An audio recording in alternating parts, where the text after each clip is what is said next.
Selamat pagi anak-anak semuanya. Selamat pagi, Ibu. Bagaimana kabarnya hari ini? Baik, Ibu. Baik, Ibu. Ya, anak-anak harus jaga kesehatan ya. Siap, Ibu. Nah, sekarang sebelum kita mulai pembelajaran, alangkah lebih baiknya kita berdoa terlebih dahulu. Dan Ibu minta ketua kelas untuk pimpin kita dalam doa. Baik, Ibu. Silakan. Baik, Ibu. Baik, Ibu guru dan teman-teman, sebelum kita mulai pembelajaran kita hari ini, marilah kita menghadap Tuhan di dalam doa.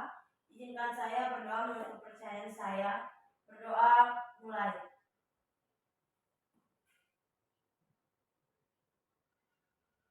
Berdoa selesai. Ya. Sekarang Ibu akan absen terlebih dahulu ya anak-anak. Baik, Ibu. Yang pertama, Bernadette. Hadir, Ibu. Fitria Golu. Hadir, Ibu. Bagus sekali ya, berarti hari ini semuanya hadir ya. Iya, Ibu. Nah, sekarang apakah anak-anak sudah siap untuk mengikuti pembelajaran hari ini? Siap, Ibu. Ya, karena kita sebagai generasi muda harus selalu semangat dan giat untuk belajar. Karena orang yang sukses adalah orang yang rajin dan giat belajar. Nah, sekarang siapa yang masih ingat minggu lalu kita membahas tentang apa? Saya, Ibu. Ya, silakan jawab. Kita minggu lalu membahas tentang sistem chassis. Ya, minggu lalu kita menjelaskan tentang Sistem chassis. Nah, sekarang Ibu mau tanya, sistem chassis itu fungsinya apa? Siapa yang masih ingat? Ayo. Saya, Ibu. Ya, silakan. Jadi fungsi dari sistem chassis itu untuk menopang keseluruhan berat dari kendaraan yang disatukan pada kerangka tersebut. Ya, betul sekali. Nah, fungsi chassis selain untuk menopang yang dijawab oleh Bernadette tadi, dia juga berfungsi untuk menjaga bentuk dari kendaraan melalui mobil itu sendiri. Nah, sekarang kita akan membahas materi kita tentang sistem suspensi. Nah, sistem suspensi sendiri merupakan komponen dari sistem chassis. Nah, sebelum kita masuk ke pembelajaran kita, Ibu akan memberitahu tentang tujuan pembelajaran kita hari ini. Ya, Bu. Nah, tujuan pembelajaran kita hari ini adalah yang pertama, setelah mengikuti proses pembelajaran, peserta didik diharapkan dapat memahami sistem suspensi pada kendaraan dengan baik dan benar. Nah, yang kedua, melalui penjelasan, peserta didik mampu menjelaskan fungsi dan komponen-komponen sistem suspensi dengan benar. Nah, yang ketiga, peserta didik melalui penjelasan dapat mengidentifikasi cara kerja sistem suspensi. Baik anak-anak, ini merupakan gambaran dari sistem suspensi. Apakah anak-anak pernah mendengar apa itu sistem suspensi? Belum, Ibu. Baik, Ibu akan menjelaskan pengertian dari sistem suspensi itu sendiri.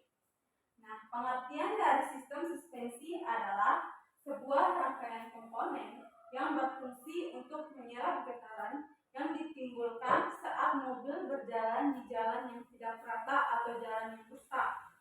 Nah, tujuan sistem suspensi adalah untuk mencegah agar bodi mobil tidak bergerak saat melintasi permukaan jalan yang tidak rata dan sehingga menambah aspek kenyamanan untuk pengendara. Nah, selanjutnya kita masuk ke fungsi sistem suspensi. Nah, fungsi yang pertama adalah menyerap getaran kejutan dari permukaan jalan sehingga menambah kenyamanan bagi penumpangnya. Nah, saat kita mengendarai mobil dan melewati jalan yang berlubang atau jalan yang rusak, maka tubuh kita akan merasakan getaran. Tubuh dan kendaraan akan merasakan getaran. Maka fungsi dari suspensi sendiri adalah untuk menyerap getaran agar mobil dan pengendara itu merasa nyaman. Ya, Bu. Fungsi sistem suspensi yang kedua adalah memindahkan gaya pengereman dan gaya gerak ke bodi melalui gesekan antara jalan dengan roda-roda. Nah, saat mobil berakselerasi atau saat mobil melakukan pengereman, gaya gaya dan gesekan yang terjadi di bodi akan disalurkan melalui suspensi menuju ke roda-roda gesek kendaraan. Nah, oleh roda kendaraan tersebut, gaya tersebut berubah menjadi gaya gesekan dan tekanan yang kuat dengan permukaan jalan sesuai dengan gaya yang diciptakan. Nah, misalnya saat kita melakukan pengereman, roda akan berhenti berputar agar dapat mencengkram permukaan jalan supaya kecepatan kendaraannya berkurang. Pun sebaliknya juga begitu. Saat kendaraan berakselerasi, maka roda akan menekan permukaan jalan sebagai pijakannya.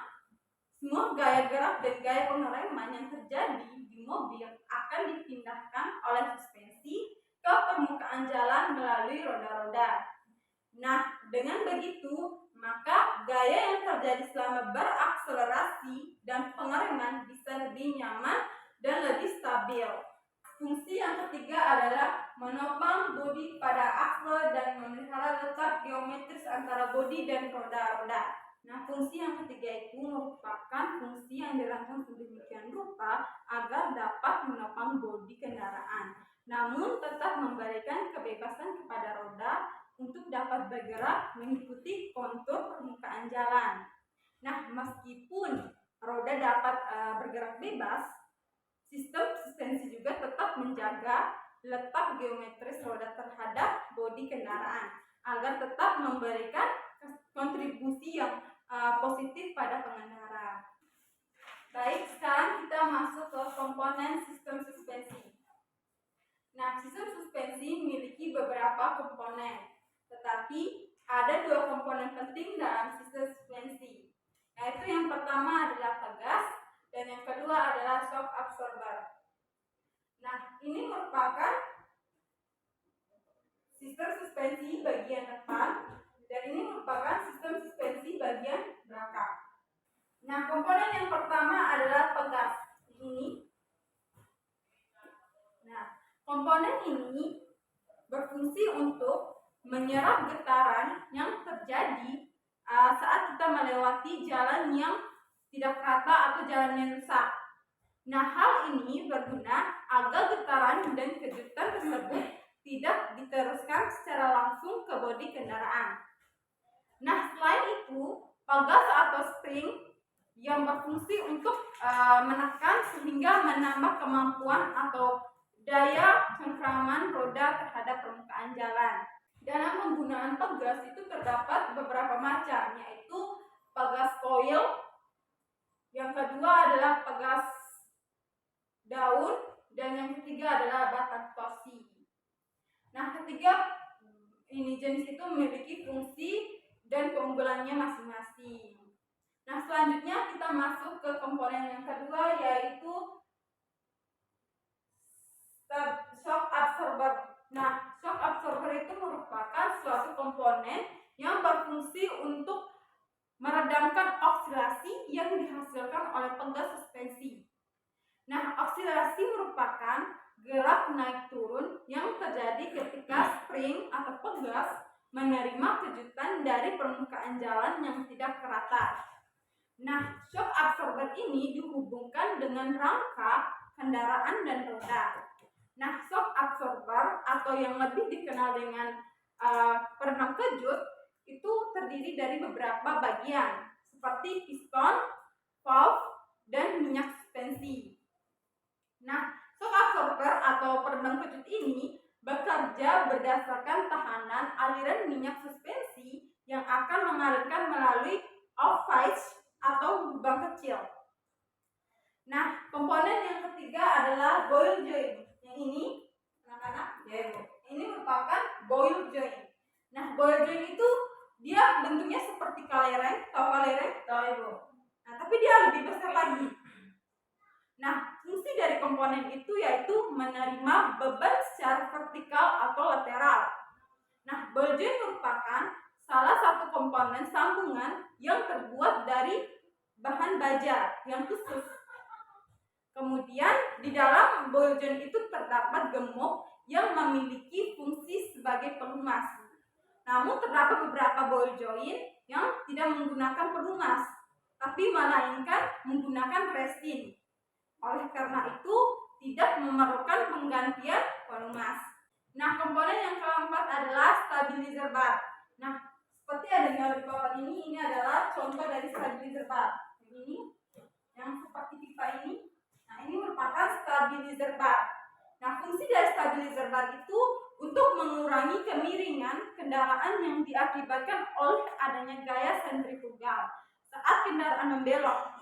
Nah, selain itu, stabilizer juga memiliki fungsi untuk menghasilkan traksi atau daya cengkraman roda. Nah, terhadap permukaan jalan, stabilizer bar biasanya dipasang pada kedua lower arm. Ini dia dipasang pada kedua lower arm ini. Nah, stabilizer bar itu cara kerjanya itu sangat sederhana, tetapi dia juga tidak terlalu mudah-mudah, tapi cara kerjanya sederhana. Nah, ketika kedua roda baik kanan ataupun kiri bergerak ke atas dan ke bawah secara bersamaan dengan jarak yang sama, maka stabilizer bar ini terbebas dari yang namanya momen puntir. Nah, tetapi sebaliknya, jika dia berbelok pada saat jalan atau kendaraannya berbelok, maka steering atau pegas itu ada satu sisi akan tertekan dan di sisi lainnya dia akan mengembang. Nah, hal ini yang mengakibatkan terjadinya momen putir pada stabilizer bar. Nah, komponen selanjutnya adalah strut bar. Nah, strut bar ini ada pada gambar yang seperti pipa memandang ini, itu merupakan komponen strut bar. Nah, strut bar ini dia merupakan salah satu bagian dari sistem suspensi yang memiliki fungsi untuk menahan lower arm agar tidak bergerak maju atau mundur pada saat menerima kejutan dari permukaan jalan yang tidak rata atau dorongan akibat gaya pengereman. Nah, strut bar ini dipasang pada bracket atau ujung lainnya yang dihubungkan ke bodi atau cuma member melalui bantalan karet. Nah, dia dipasang ini dari ujung itu melalui bantalan karet. Selanjutnya adalah komponen yang keenam, lateral control rod ini. Nah, lateral control rod. Komponen ini berfungsi untuk menahan aksel agar tetap pada posisinya saat menerima beban dari samping. Nah, komponen ini merupakan sebuah batang baja. Ini sebuah batang baja. Ini sebuah batang baja yang memiliki atau yang dipasang sejajar dengan poros aksel maksudnya. Nah, lateral control rod ini diikat di antara aksel dan bodi kendaraan. Oleh karena itu, ketika kendaraan menerima beban dari samping, aksel akan tetap tertahan pada posisinya karena diikat pada bodi kendaraan atau frame kendaraan. Nah, komponen yang ketujuh adalah bumper. Bumper ini anak-anak, ini adalah bumper. Dia itu di antara celah-celah pegas ini. Nah, dia itu berfungsi untuk melindungi frame, terus melindungi aksel, terus dia juga melindungi shock absorber dari kerusakan yang diakibatkan oleh kejutan yang kuat. Tapi dia juga melindungi komponen-komponen lainnya juga. Nah, pada saat kendaraan berjalan pada jalan atau permukaan jalan yang tidak rata, nah seperti tonjolan begitu atau lubang yang besar, nah hal ini akan menyebabkan pegas akan mengkerut dan mengembang dengan maksimal. Nah, oleh karena itu dapat menyebabkan berbagai kerusakan karena benturan yang keras yang diakibatkan oleh pegas yang mengkerut atau mengembang itu sendiri. Maka diperlukan pembatas yang akan menahan saat terjadinya proses pengkerutan dan pengembangan pegas yang maksimal. Nah, komponen yang selanjutnya adalah rubber bushing. Nah, rubber bushing merupakan sebuah atau salah satu bagian dari sistem suspensi yang memiliki fungsi sebagai bantalan. Nah, dia selain bantalan, dia juga mempunyai fungsi untuk menyerap getaran yang terjadi pada saat komponen-komponen seperti sistem suspensi lainnya itu menghubungkan komponen satu dengan yang lainnya pada sistem Suspensi. Ya, betul sekali. Nah, komponen yang ke-9 adalah control arm. Nah, control arm itu merupakan salah satu komponen pada sistem suspensi yang memiliki fungsi agar memungkinkan kendaraan berada pada bagian atas dan berada bagian di bawah. Nah, namun di dalam beberapa jenis suspensi itu control arm itu berbentuk seperti lengan. Yang ini control arm, dia itu seperti lengan. Dia berbentuk seperti lengan, tetapi yang berfungsi untuk sebagai tempat terletaknya ball joint. Nah, untuk lengan pada bagian atas dinamakan upper arm. Nah, upper arm ini, dia lengan bagian atas itu dinamakan upper arm. Nah, yang terhubung langsung dengan rangka atau frame kendaraan melalui bushing. Nah, sementara untuk lengan di bagian bawah itu disebut dengan lower arm. Lower arm. Nah, dia itu sama seperti upper arm. Lower arm yaitu terhubung langsung dengan frame atau bodi kendaraan. Nah, baik, sekarang siapa yang ingin bertanya dari materi komponen ini? Saya, Bu. Ya, silakan. Baik, Bu, di sini saya ingin bertanya, bagaimana cara mengecek shock absorber dengan baik dan benar? Ya, pertanyaannya yang bagus ya. Baik, Ibu akan menjawab ya. Nah, cara mengecek shock absorber itu yang pertama kita dengarkan yang dia punya suara yang dihasilkan shock absorber itu. Ketika ditekan, apakah gerakan halus dan minim suara, ataukah dia kasar dan banyak suaranya. Nah, yang itu kita tekan batang piston pada shock absorber itu, lalu lepas untuk mengecek apakah batang piston bisa kembali atau kembali ke posisi semula dengan cepat dan halus atau tidak. Nah, itu cara mengecek shock absorber artinya baik atau tidak begitu. Baik, kita akan masuk ke materi selanjutnya yaitu tentang cara kerja sistem suspensi anak-anak. Ya, Ibu. Baik, tunggu ya. Nah, cara kerja sistem suspensi. Cara kerja sistem suspensi sebenarnya itu sangat sederhana. Saat kita berada pada jalan yang tidak rata, dia akan menekan suspensi dengan pelan dan lembut, dan kembali ke bawah lagi dengan pelan dan lembut, sehingga penumpang bisa merasa lebih nyaman saat berkendara karena adanya sistem suspensi. Ya, betul sekali. Nah, untuk sumber tenaga dari suspensi itu dia dari engine, kemudian di sampingnya ada clutch. Nah, clutch kemudian akan disalurkan ke transmission. Nah, dari transmission itu akan ke differential. Nah, dari differential itu dia akan salurkan ke axle, kemudian baru disalurkan ke roda. Nah, itu merupakan cara kerja dari sistem suspensi. Gampang bukan? Gampang, Ibu. Ya. Baik, sekarang kita akan masuk di bagian question. Nah, di bagian ini nanti Ibu akan kasih kalian suatu video yang dimana nanti anak-anak buat perbedaannya, kemudian sebutkan kelebihan dan kekurangan dari dua video ini. Tapi Ibu akan bagikan terlebih dahulu dalam dua kelompok. Ya, Bu. Nah, untuk Fitri, kamu akan mendapat kesempatan untuk video yang pertama, dan Bernadette kamu akan mendapat kesempatan untuk kelompok ini video kedua. Ibu akan bagikan yang lembar kerja. Ini lembar kerja kalian, dan kalian kerjakan. Setelah itu kalian presentasikan di depan kelas ya. Ya, Ibu. Baik, Ibu akan tunjukkan videonya.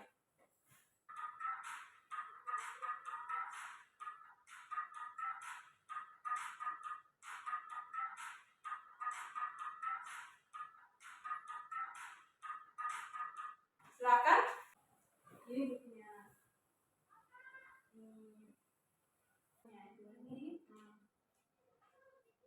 Jelaskan sesuai dengan apa yang kalian lihat dari video tadi. Sudah Ibu. Sudah? Iya Ibu. Baik. Pertama yang akan presentasi yaitu kelompok 1 yaitu Fitri. Saya akan maju untuk presentasikan hasil kerjanya. Baik, saya akan mempresentasikan hasil yang kami lihat dari perbedaan kekurangan dan kelebihan dari video tersebut. Yang pertama, adanya bagian atas membuat pengaturan. Terima kasih Bu. Ya. Bagus sekali ya presentasi dari kelompok 1 Fitri. Kemudian presentasi untuk kelompok 2 Bernadette, saya akan maju. Ya Ibu. Baik Ibu. Baik, selamat pagi Bu dan teman-teman. Selamat pagi. Terima kasih atas kesempatan yang diberikan. Di sini saya akan mempresentasikan hasil kerja saya. Demikian hasil presentasi dari saya. Terima kasih. Baik, terima kasih anak-anak. Jawabannya semuanya bagus-bagus ya. Beri aplaus dulu untuk kita semua. Nah, jenis tadi itu merupakan jenis double wishbone suspension dan MC person suspension. Nah, kedua jenis ini memiliki keunggulan dan kekurangan masing-masing yang seperti sudah dipresentasikan oleh kelompok 1 dan kelompok 2 tadi. Nah, jawabannya semuanya sangat bagus. Nah, selanjutnya kita akan Ibu akan kasih kalian latihan soal dan kalian kerjakan. Setelah itu kumpulkan di depan ya. Ya Ibu. Ya. Nah, ini adalah soal tugas latihan 4 nomor. Baik anak-anak, apakah semuanya sudah mengerjakannya? Ya Ibu, sudah Ibu. Nah, bagus sekali. Sekarang maju dan kumpulkan di depan. Apakah materi hari ini sudah anak-anak pahami semuanya? Sudah Ibu. Sudah Ibu. Nah, kesimpulan dari materi hari ini adalah sistem suspensi merupakan salah satu sistem yang paling penting pada kendaraan. Nah, fungsi sistem suspensi tadi secara umum yang kita lihat ya, secara umum yang kita dengar tadi yang Ibu jelaskan, itu dia untuk memberikan kenyamanan saat berkendara, apalagi melewati jalannya rusak. Bagus sekali. Baik anak-anak, materi kita pada hari ini sampai di sini dulu ya. Ya Ibu. Masih semangat kan? Masih. Nah, bagus sekali. Ibu harap materi yang Ibu sampaikan pada hari ini anak-anak pelajari, bila perlu rangkum kembali materinya dan membaca kembali ya. Siap Ibu. Oke. Untuk materi kita minggu depan atau minggu yang akan datang itu yaitu tentang cara merawat dan gangguan pada sistem suspensi itu sendiri. Nah, kemudian kita akan menutup pembelajaran kita dengan doa dan Ibu minta Fitri untuk pimpin kita dalam doa. Berdoa silakan. Ibu guru dan teman-teman, sebelum kita pulang, marilah kita berdoa mulai. Berdoa selesai. Baik anak-anak, terima kasih dan sampai jumpa di minggu yang akan datang. Siap Ibu.